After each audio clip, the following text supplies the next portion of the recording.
날은 추워지는데 전선은 뜨거워지고 있습니다. 황교안 대표의 단식 농성은 불행한 일입니다. 개혁 저항 단식, 개혁 저항 농성. 과거 역대 야당 지도자들의 목숨을 건 투쟁은 민주주의를 위한 투쟁이었고 개혁을 위한 투쟁이었습니다. 그래서 한국 사회를 한 걸음씩 밀고 왔습니다. 황 대표는 잘못된 전선에 몸을 던진 거라고 생각합니다.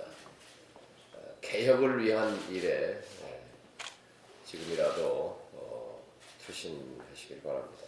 모레 토요일 날 국회 앞에서 오후 3시 민주평화당 그리고 7개 원내외 정당과 시민사회 정치개혁 공동행동이 선거제 개혁을 위한 여의도 불꽃 집회를 개최합니다.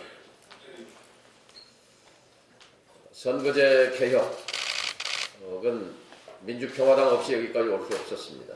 선거제 개혁의 불씨를 살린 정당도 민주평화당이었고 예산 연계 투쟁을 통해서 선거제 개혁의 불꽃으로 만든 정당도 민주평화당이었고 그리고 이제 8분응선을 넘어서 마지막 불꽃 집회를 이번 토요일 날 개최합니다. 정부 여당에 촉구하고자 합니다. 개혁에 머뭇거리는 여당은 개혁 여당으로 자격이 없습니다. 촛불 집회 만 3년이 지나고 있습니다. 2019년 지금 11월 하순 3년 전 2016년 11월의 주말을 기억해 보십시오. 뜨겁게 타올랐던 촛불 집회. 문재인 후보를 대통령으로 만드는 것 이외에 촛불 집회는 아직 촛불 혁명으로 승화되지 못하고 있습니다. 어떤 제도 개혁도 이루어진 바가 없습니다. 단지 대통령 시행령에 의해서 대통령 명령에 의해서 몇 가지 조치들이 이루어졌을 따름입니다. 제도 개혁 없는 혁명은 지구상에 없습니다. 자, 이제 최소한의 개혁, 선거제 개혁, 최소한의 개혁, 공수처 설치, 최소한의 개혁 앞에 좌고우면한다면 여당 자격이 없습니다. 문 대통령께서도 지난 청와대 여야 대표 회동 또 국민과의 대화에서 밝힌 대로 개혁 정부로서의 정체성을 분명히 하고 여당의 채찍질을 주막 가편에 힘을 실어주실 것을 요청합니다. 흔들림 없이 연동형 비례제, 연동형 선거제로의 개혁, 국민 뜻에 연동하는 우리 사회에서 배제되고 차별받고 소외된 사람들이 참여할 수 있도록 그분들의 뜻에 연동한 국민정치개혁 전선에 청와대와 여당이 흔들리지 말고 나서줄 것을 촉구합니다. 이상입니다. 한미 방위비 분담금 협상에서 보여주는 미국의 태도가 굉장히 실망스럽습니다.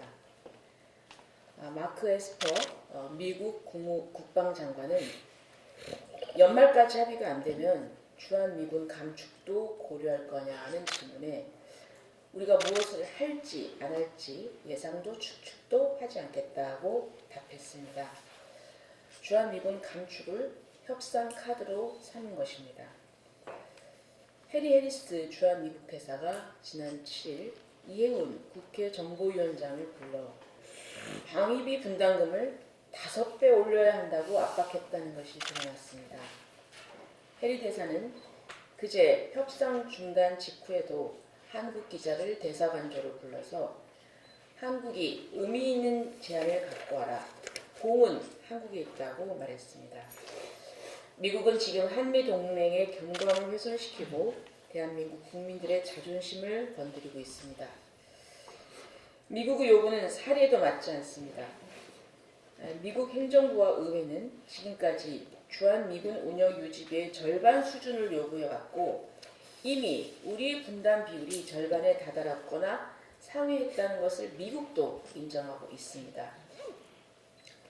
5배를 더 낸다면 이는 주한미군 운영 유지비 전체보다도 많은 비용을 대라는 것입니다. 또한 한미 방위비 분담금 협정은 주한미군의 안정적 주둔 확보와 한미 동맹의 신뢰 확보를 통한 안보 환경 개선을 그 목적으로 하고 있습니다. 미국이 인도 태평양 안보 전략에 기반을 둔 해외 주둔 미군 경비를 요구하는 것은 한미 방위비 분담금 협정 취지에도 맞지 않습니다. 트럼프 시대 미국의 세계 전략은 전략 지역을 태평양에서 인도 태평양으로 넓혀 중국을 강하게 압박하는 것입니다. 이를 관철하기 위해서 외교 전략은 다자제도 약화, 양자 동맹에서 상호주의, 힘에 의한 일방주의로 요약할 수 있습니다. 트럼프의 인도 태평양 전략과 양자 동맹에서의 상호주의는 모순됩니다. 미국의 동맹국들은 동맹을 맺은 목적이 각각 다르기 때문입니다. 미국의 인도 태평양 전략이 동맹국들의 동맹 이유가 될 수 없는 만큼 양자 동맹에서의 상호주의는 필연적으로 동맹을 약화시키는 전술입니다. 인도 태평양 전략을 추진하기 위해서는 동맹국들의 힘이 필요하고 양자 동맹에서의 상호주의와 일방주의는 동맹을 허약하게 만드는 모순이 필연적으로 발생합니다.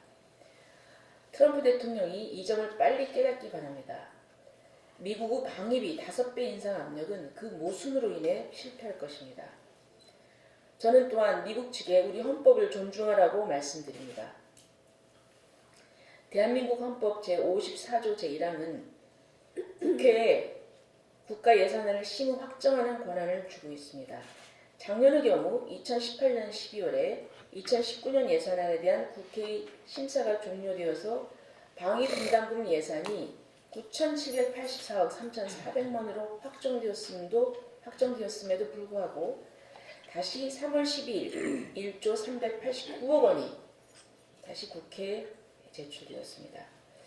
과거 방위비 분담금 특별협정 비준 동의안 처리를 보면 1999년 4차 특별협정 이후에는 다음의 예산을 국회가 심의 확정하지 못하는 사태가 관행처럼 계속되고 있습니다. 이것은 대한민국 국회의 권능을 무시하는 것이며 대한민국 헌법을 존중하지 않는 태도입니다. 미국이 동맹국의 헌법과 국회를 존중하기 바랍니다. 예의를 지키라는 충고를 드립니다. 이상입니다. 예, 한미 방위비 분담금에 대해서 저도 한 말씀 드리겠습니다. 한미 방위비 분담금 협상에 있어서 미국의 압박에 초당적으로 맞서야 합니다. 한미 방위비 분담 특별협정 3차 협상이 파행으로 끝났습니다. 미국 측은 협상 도중에 자리를 박차고 나간 데 의해서 파행의 책임을 우리 측에 떠넘기는 그런 기자회견까지 진행했습니다. 이는 한미 협상에서 전례를 찾기 힘든 일이고 상식에 반하는 태도입니다. 이번 한미 방위비 분담 협상은 시작 단계부터 이미 공정하지 못한 협상이었습니다. 트럼프 대통령이 트위터에서 방위 분담금 5배 인상이라는 허무맹랑한 수치를 제시했고 미국은 갖은 항목을 억지로 만들어서 50억 달러라는 금액에 짜 맞추면서 미군의 인건비와 또 세계 패권 전략 수행 비용까지 요구하였습니다. 더욱 어처구니 없는 것은 국회 정보위원장을 미국 대사관저로 불러들여서 방위 분담금 50억 달러를 내라는 겁박을 계속했다는 점입니다. 외교적 결례이자 대한민국 국회를 무시한 처사입니다. 하지만 한미 동맹을 신앙처럼 여기는 자유한국당은 미국의 입장을 대변하는 듯 하면서 공정한 한미 방위비 분담금 협상을 촉구하는 국회 결의안 채택을 반대하면서 무산시켰습니다. 자유한국당이 과연 대한민국의 정당인지 묻지 않을 수 없습니다. 미국 의회에서도 분담금 억지 협상을 폭력단의 갈취 행위라며 비판하고 있습니다. 그런데 이런 상황임에도 오로지 자유한국당만이 어깃장을 놓으면서 국민의 요구를 역행하고 있습니다. 자유한국당은 이제라도 정략적 판단을 내세우는 우를 범하지 말고 국익을 위해서 초당적인 협력을 해야 할 것입니다. 정부도 허무맹랑한 수치를 내세우는 미국의 겁박에 굴복하지 말고 당당하게 맞서서 협상에 임해야 할 것입니다. 민주평화당은 정부가 국익을 위해서 당당히 협상을 임하는 데 최대한 협조할 것입니다. 오늘 오후에 정치협상회의가 열립니다. 황교안 대표는 지금 정치개혁과 사법개혁의 막바지 협상의 한창인데 뜬금없이 단식을 시작하였습니다. 이것은 의회 정치와 정당 정치를 당대표가 스스로 부정하는 그런 대권 가도만을 보며 달리는 그런 소화병적인 행태라고 볼 수밖에 없습니다. 이를 계기로 해서 물론 패스트트랙의 절차가 진행되는 동안에는 자유한국당과 협상을 계속 열어놓고 노력하겠지만 일단 패스트트랙 절차가 끝났을 때는 자유한국당이 왜 이제 이런 방해에 굴하지 않고 선거제 개혁을 완수할 것입니다. 그리고 더불어민주당도 행여라도 선거법 개혁이 무산되는 것을 전제로 해서 공수처를 먼저 처리하려는 그런 시도는 하지 말아야 할 것입니다. 이것은 신뢰의 문제고 일단 자유한국당을 제외한 나머지 여야 사당 간의 신뢰가 깨지는 순간 개혁은 물 건너 간다는 사실을 명심해야 할 것입니다. 이상입니다. 대통령과 국민 대화를 봤습니다만은 남북 관계가 가장 전쟁에서 위험에서 벗어나서 남북 관계가 좋다라는 말씀을 하셨는데 68년 동안 온도차는 있지만 전쟁을 했던 정권은 없습니다. 그리고 부동산 정책이 역대 정권 중에 가장 안정적이라고 이렇게 말씀하셨는데 30만 호 공급도 말씀했습니다. 그러나 지금 5채 이상 갖고 있는 임대업자가 11만 5천 명입니다. 그러면 이들이 갖고 있는 전체 아파트 수가 100만 채 가까이 육박하고 있습니다. 그리고 평당 반포에 있는 모 아파트는 1억 원이 넘습니다. 그렇다면은 지금 마용성이라는 새로운 용어가 나오고 있습니다. 마포, 용산, 성동 이쪽은 아파트가 배 이상 곱절 이상 올랐다고 합니다. 이러한 부동산 정책이 잘했다고 생각하는지 저는 그렇지 않다고 생각합니다. 갈수록 더 어려운 사람들이 또 젊은 사람들이 집 장만하기가 더욱더 어려워졌다 이렇게 보고 성공한 부동산 정책이 아니라고 생각합니다. 이제 총선이 얼마 남지 않았습니다. 내년 총선에서 기대하는 국민들의 민심은 적폐적 기득권을 정치 발전을 제외시키는 거대 양당제 청산에 있습니다. 특히 국민들은 다양한 정치 세력을 통해 소수 의견을 반영할 수 있는 다당제 확립과 새 시대의 미래를 열어갈 국민 통합의 정치를 원하고 있습니다. 이에 민주평화당은 약자들의 목소리를 대변할 새로운 정치 세력을 규합과 국민 대통합을 실현할 가치정당을 만드는 데 주춧돌 역할을 해야 합니다. 또한 분열된 호남정치 세력을 통합하는 데도 민주평화당이 주도적인 역할을 해 나가야 합니다. 제3비대 통합 필요성은 지역 차별의 부당한 예산 편성을 과정뿐만 아니라 서민들의 삶을 위한 제도적 개혁 등 국민 눈높이에서 맞는 정치를 하기 위해서는 반드시 이루어내야 하는 정치 수고이라고 합니다. 왜냐하면 국민들은 정치가 내 삶의 발목을 잡지 않았으면 하면서 하루하루를 살아가고 있기 때문입니다.